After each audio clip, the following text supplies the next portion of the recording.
This video is brought to you by Newsvoice. The news is broken. Almost all US media is owned by just a handful of big corporations. Fake news also obviously a huge problem, and finding something unbiased can be hard. Newsvoice is revolutionizing the news landscape. It's an app that gives you a personalized newsfeed by aggregating major news sites as well as international and independent media, giving some much-needed balance. Each news story shows multiple sources which are all tagged with their bias and perspective. The news affects almost everything in our lives. What we hear and read shapes which persons we trust, what we eat, what we buy, how we vote, and even how we think. Newsvoice is created by its readers, as you can upvote stories that you find interesting so more people will see them. It's essentially a democratized platform for the news. Plus, it saves you time. You get the news and all the sources in one app so that you can be better informed, and it's totally free. Anyway, get started with Newsvoice today for free, like I said, through the link below. It's available on both Google Play and the App Store, and let's get into it. I'm sure many of you have wondered why there are countries with such strange shapes. For example, have you noticed how weird the outline of Croatia is? Why does it have that kind of fang coming down from it? It may sound silly, but that fang makes Bosnia and Herzegovina landlocked. So what about Russia? Why do they have this kind of island between Lithuania and Poland? I mean, whoever decided that this region, which by the way is called Kaliningrad, is Russia? But the two that really take the prize, without a doubt, the countries with the strangest shapes are Armenia and Azerbaijan. If you look closely, you will see that Azerbaijan has a strip of land on the east side of Armenia. But within Azerbaijan itself, there is another region that is, in fact, controlled by Armenia. As you can imagine, all of this is more than lines on a map. We're talking about one of the most complex conflicts in world politics, a conflict that may be about to be resolved. This video has been made possible by the Munich Security Conference, but not only because they collaborated with us, it's also that they're an important part of this whole story. At the end of the video, you will have a much better understanding about how these borders get drawn, so let's get on with our story.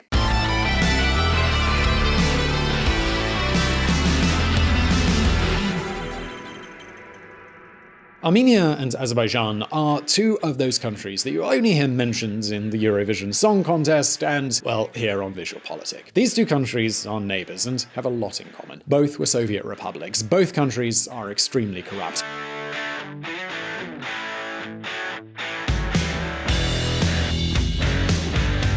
Azerbaijan is the private confine of the Aliyev family, and Armenia has been run for decades by an elite group of oligarchs. As if that were not enough, in both countries they speak unpronounceable languages. To give you an idea, Armenians have their own type of calligraphy, distinct from any other language in the world. But with so many similarities between the two countries, many will think, well, I'm sure they get along, right? Well, no. Armenia and Azerbaijan hate each other, really hate each other. The conflict between these two countries has cost thousands of lives over the past 3 decades and caused millions of people to be displaced. You might be thinking, why have I never heard of this? Well, that's basically because there are no left or right wings here. Instead, Russia has always been supporting the Armenians and Turkey the Azerbaijanis. The United States has no interest in this story, and since there are no good guys here, the victims don't get that much attention. At this point, many of you will be wondering why it is that they hate each other so much. Is it a matter of ideologies? Is it because of natural resources? Well, neither of those. It is true that Armenians are Christians and Azerbaijanis, also called Azeri, are Muslims. But religion is not the reason. The subject of discord is this piece of land that you see here.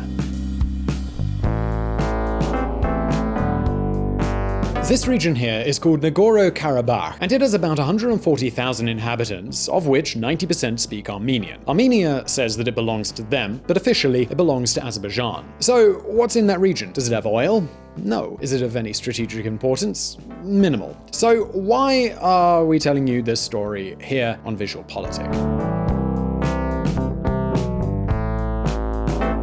Well, for 3 reasons. The first is because this conflict may soon be resolved. The second is because we have had the privilege of watching one of the episodes of this story play out live. So as you might know, VisualPolitik was one of the media outlets that was invited to go to the Munich Security Conference, and right at the hotel where this conference was held were one of the peace talks. This is one of those stories that proves how absurd politics can often be. Because, yes, here we are talking about two countries killing themselves for a piece of land that is basically worth absolutely nothing. It has no oil, no strategic value, Nothing. I think looking at this issue might help many of us to realize how absurd many debates are in which sides just become rigid in defending a particular stance. So what is going on between Armenia and Azerbaijan? Why do they hate each other so much? Does the conflict have a solution? Well, today we're going to answer these questions, but first, let's take a look back at the history.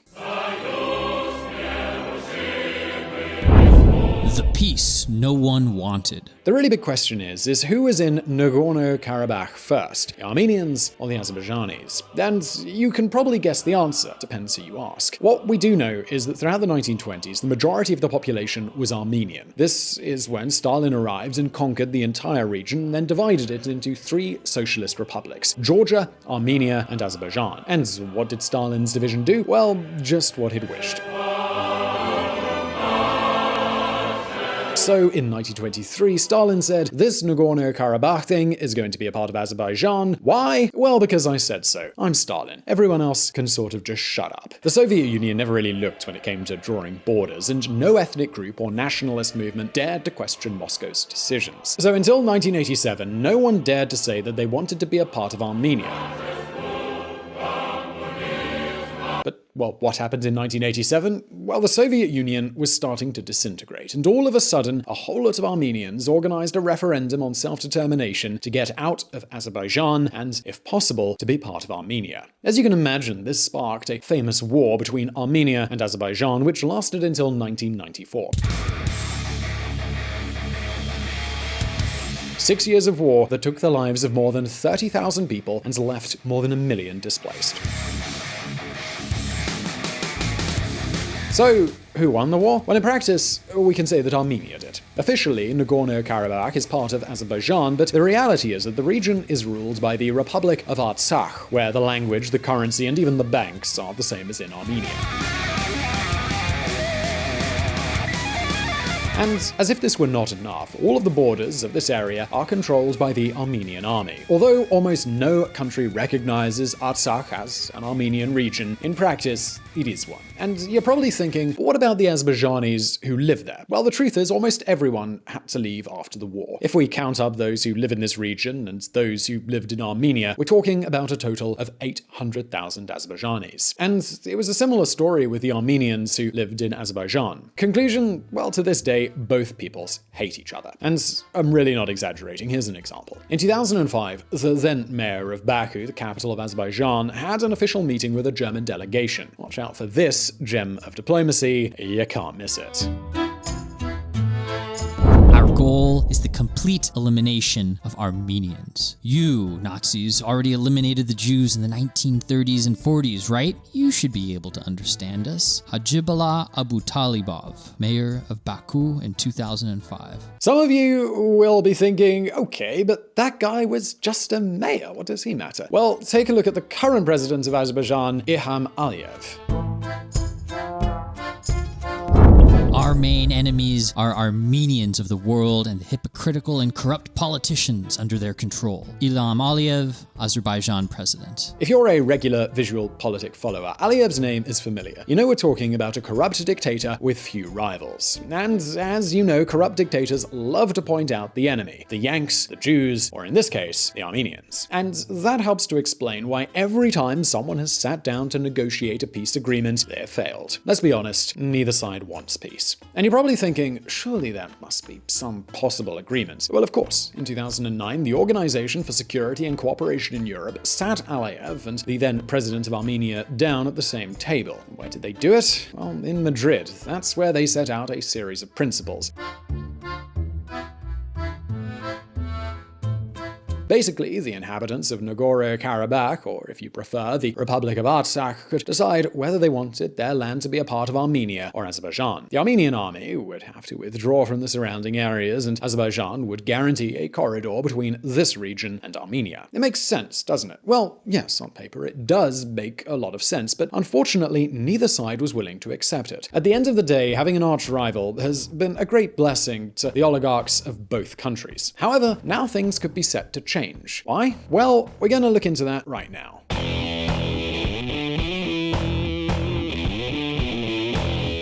The Armenian outsider. Armenia is one of the few countries in the world that has more citizens outside of its borders than inside. As it stands today, some 3 million people live within Armenia, but the Armenian diaspora totals more than 10 million people. So why are so many people leaving the country? Well, at home, they have more than 20% unemployment, they have the same per capita income as Namibia, and corruption is around every corner. And once again, the conflict in Nagorno-Karabakh is the perfect scapegoat for all of its problems. What's more, almost all the political elite come from this country. In fact, the former Armenian Prime Minister was born in the Republic of Artsakh. The former Prime Minister of Armenia was also born in the Republic of Artsakh, and the same goes for a lot of senior officials. And believe me, strange as it may seem, the blissful Republic of Artsakh is the #1 priority of all the governments this country has had.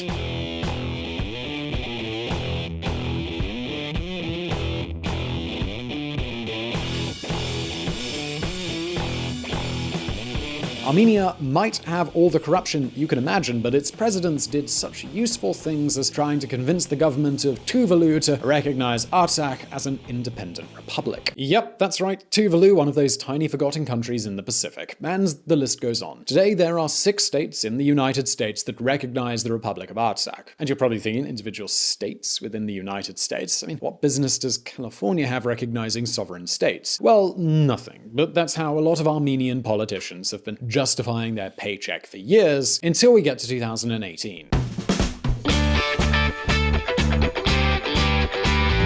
Armenian protesters brought down a prime minister. Washington Post. Exactly. We covered this here on VisualPolitik. In 2018, the Armenians had had enough of so many years of corruption, abuse of power, and the poverty that is a consequence of such a situation, and they drove their prime minister out. The new Armenian government is led by the man you see on screen, Nikol Pashinyan. In his first 2 years of rule, he has carried out several economic reforms and appears to be fighting corruption seriously. And you're probably going to say, well, so what does this man think of the conflict? Well, this probably won't surprise you.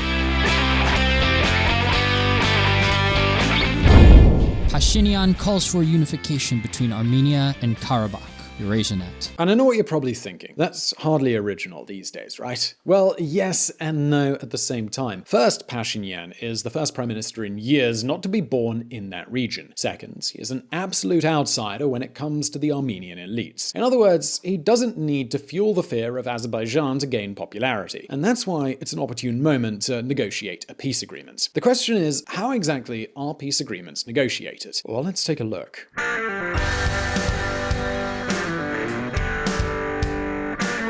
The Munich Security Conference. Imagine for a moment that you have been hired as an advisor to the Armenian government and you want to negotiate with Azerbaijan. Well, where would you start? Maybe you'd try to get the phone number to Baku's presidential palace and call them up and just ask if Aliyev is there. Chances are that they're going to hang up the phone. That's what political conferences are for. That's where political leaders from all over the world come together and they can talk one-to-one, face-to-face. Well, the Munich Security Conference is one of the largest of those. And you know, what's also part of our mission is to offer a relatively easy platform for people who normally find it very hard to visit each other's country, because that is often seen as a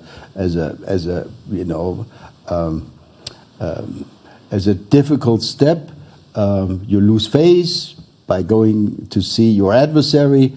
So they come to Munich and they meet here. The gentleman you just saw is Wolfgang Ischinger, the director of the Munich Security Conference. Basically, he and his team have a list of names and numbers of all the politicians who are going to attend the conference. So in this case, we could talk to him and say, hey, look, Wolfgang, we want to contact those guys from Azerbaijan with whom you already know we have ongoing issues. Or even more likely, he would have approached us himself and say, guys, why don't we get you together? The president of Azerbaijan and the prime minister of Armenia, they have a conflict called Nagorno-Karabakh, which has been going on for practically 30 years now, where people are being killed all the time. Right. Not in huge numbers, but people die.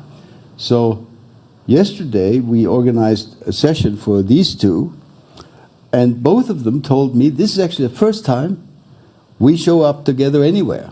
You heard what the man said, and we can tell you this because one of our team was there and saw it with his own eyes. Pashinyan and Aliyev were arguing together on the same stage. And then you'll say, I mean, come on, Simon, are you telling me that two leaders who hate each other went to the same German conference hand in hand and sang Kumbaya for a photo opportunity and now everything is sorted? Not really. In fact, throughout the debate, they devoted themselves to discussing historical data to justify why Nagorno-Karabakh should belong to one side or the other. It was not a friendly chat. But the truth is that in this type of conference, the least important things are the on-stage debates. The real action is what happens in the cafes and in the hotels. For that reason, at the Munich Security Conference, the rooms are prepared so that various delegations can sit down and negotiate. The next time you hear about two countries that have signed an agreement, think that most likely the agreement was previously discussed on the sofa of a hotel suite.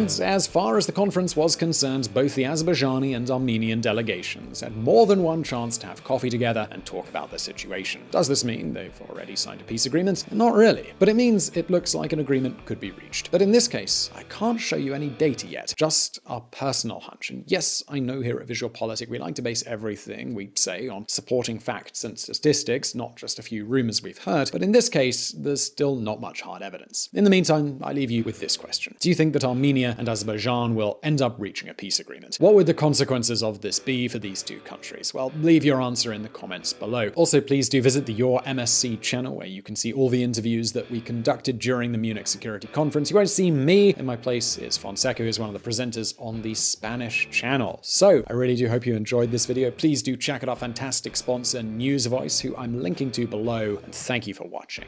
If you want to learn more about politics and world affairs and hear some more of my lovely voice, come check out the Reconsider podcast, where we don't do the thinking for you. Find Reconsider at www.reconsidermedia.com or on Apple or Google Play or your favorite podcatcher.